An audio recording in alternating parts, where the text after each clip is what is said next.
yürüp baydalı, elim cahan mehr mukavi, Türkmenistan bahar bayramı, Türkmenistan dostluk mikali. Ömer, din Ömer, can vatanım Türkmenistan'ım. Ömer, din Ömer, can vatanım Türkmenistan'ım.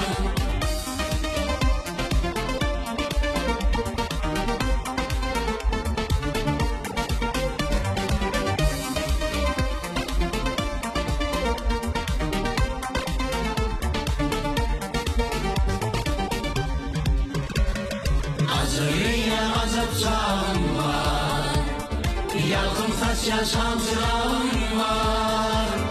Kapsılmış büyük girişim, kahraman